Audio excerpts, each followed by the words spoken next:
Hello friends, ഞാനിന്ന് മധുരക്കിഴങ്ങ് കൊണ്ടൊരു മെഴുക്കുപുരട്ടി പോലെ ഉണ്ടാക്കിയേക്കണം കേട്ടോ. സാധാരണ നമുക്ക് മധുരക്കിഴങ്ങ് ഇത് നല്ല മധുരമുള്ള മധുരക്കിഴങ്ങാണ് കേട്ടോ. നല്ല മൂത്ത് വിളഞ്ഞ് കിട്ടിയൊരു കിഴങ്ങാണ്. അപ്പോൾ സാധാരണ നമ്മളെങ്ങനെയാണെന്ന് വെച്ച് കഴിഞ്ഞാൽ ഇത് വേവിച്ച് ഇങ്ങനെ ആവിയിൽ വേവിച്ചെടുക്കുകയാണ് ചെയ്യുന്നത്.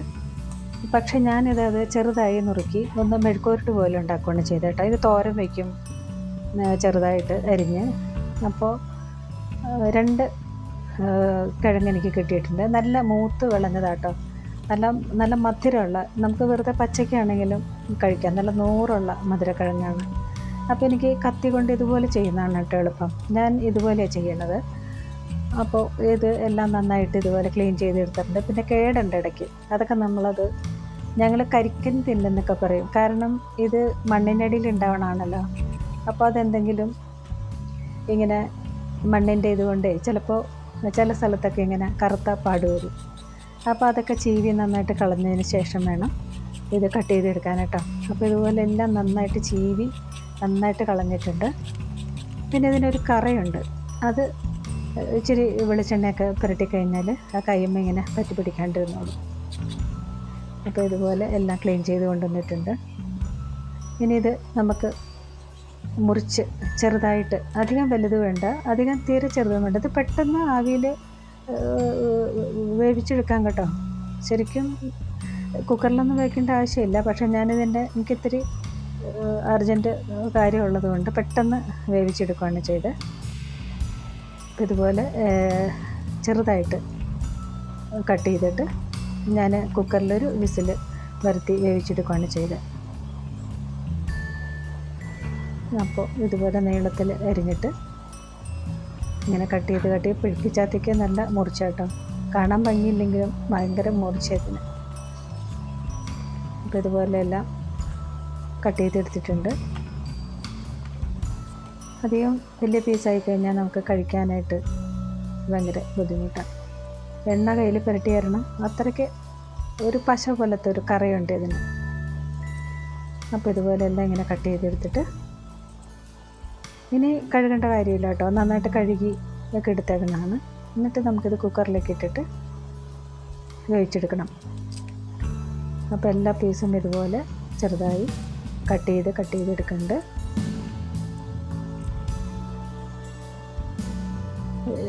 സാധാരണ ഇത് തോരൻ വയ്ക്കും, തേങ്ങയൊക്കെ ചതച്ചിട്ടേ മഞ്ഞളൊക്കെ ഇട്ട്. പക്ഷെ ഞാൻ ഇതിനകത്ത് മഞ്ഞളൊന്നും ഇട്ടിട്ടില്ല കേട്ടോ. എനിക്ക് ആ കളർ കിട്ടാൻ വേണ്ടിയിട്ട് ഞാൻ ആ മഞ്ഞപ്പൊടി ചേർത്തിട്ടാണ്. മണ്ണിൻ്റെ ഇടയിൽ ഉണ്ടാകുമ്പോൾ മഞ്ഞളൊക്കെ ഇട്ട് വേവിക്കണമെന്നാണ്. പക്ഷേ ഇതൊരു വെറൈറ്റി ആയിക്കോട്ടെ എന്ന് കരുതിയിട്ട് ഇങ്ങനെ എടുത്താൽ കേട്ടോ. അപ്പോൾ കുക്കറിലേക്ക് ഈ കഷ്ണങ്ങളൊക്കെ ഇട്ടതിന് ശേഷം കുറച്ച് ഉപ്പും ആവശ്യമനുസരിച്ച് വെള്ളവും ചേർത്തിട്ട് ഒറ്റ വിസിൽ വെന്ത് കിട്ടി കേട്ടോ. കുക്കറിൽ വേവിച്ചെടുക്കാം. അപ്പോൾ അങ്ങനെ ഇത് കൂടുതൽ വെന്ത് കഴിഞ്ഞാൽ വെന്ത് കുഴഞ്ഞു പോകും. അപ്പോൾ നമുക്ക് കഴിക്കാനാണെങ്കിലൊരു സ്വാദ് കുറവുണ്ടാവും. അപ്പോൾ ഏകദേശം അങ്ങനെ വെന്ത് പോയിട്ടില്ല. പിന്നെ കുറച്ച് വെളിച്ചെണ്ണയാണ് ഞാൻ ഇതിനകത്ത് എടുത്തേക്കുന്നത് കേട്ടോ. വെളിച്ചെണ്ണ ഒഴിച്ച് കടുക് പൊട്ടിയതിന് ശേഷമാണ് ഞാൻ ഈ കൊല്ലമുളക് കട്ട് ചെയ്തിടുന്നത് കേട്ടോ. കടുകൊക്കെ പൊട്ടി കൊല്ലമുളക് ഇട്ടതിന് ശേഷം കുറച്ച് വേപ്പില, എത്ര വേപ്പിലിട്ടാലും കറിവേപ്പില ഇതിന് രുചിയാട്ടോ.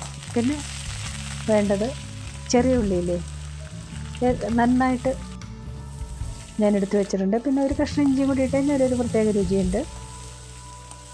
അപ്പോൾ ഉള്ളി ഇതുപോലെ ചെറിയ നീളത്തിൽ അരിഞ്ഞിട്ട് ഇട്ടതാണ്. ഒരു 10-12 ഉള്ളിയോളം എടുത്തിട്ടുണ്ട്. പിന്നെ 3-4-5 പച്ചമുളക്. ഈ പച്ചമുളകാണ് ഇതിനകത്ത് എരിവ് കൂട്ടുന്നത് കേട്ടോ. മുളക് പൊടി ഇട്ടിട്ടില്ല.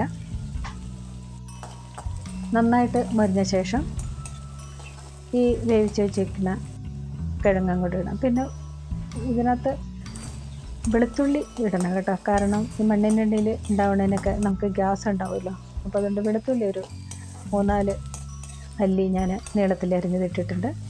കുറച്ച് ഉപ്പും കൂടി ഇട്ട് കഴിഞ്ഞാൽ പെട്ടെന്ന് ഇതൊന്ന് മൊരിഞ്ഞ് കിട്ടും. നന്നായിട്ട് മൊരിഞ്ഞിട്ടുണ്ട്. ഇനി നമുക്ക് ഈ വേവിച്ച് വെച്ചിരിക്കുന്ന കിഴങ്ങ് ഇതിനകത്തേക്ക് ഇട്ടിട്ട് നന്നായിട്ട് ഇളക്കിയെടുക്കാം.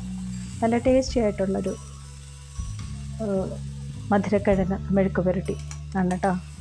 നല്ല ചൂട് കട്ടൻ ചായയും ഇതും കൂടി കഴിക്കാൻ നല്ല ടേസ്റ്റാണ്. ഞാൻ ചമ്മന്തി ഒന്നും ഇതിന് അരച്ചിട്ടില്ല. ചുമ്മാ വെറുതെ കഴിക്കാം. വേണമെന്നുണ്ടെങ്കിൽ ചമ്മന്തി അരയ്ക്കാം. ഈ തേങ്ങ ചമ്മന്തിയൊക്കെ ഇതിനകത്ത് ചേർന്ന് കഴിഞ്ഞാൽ നല്ലതാണ്. റെഡി ആയിട്ടുണ്ട്. നല്ല സ്വാദുമുണ്ട്.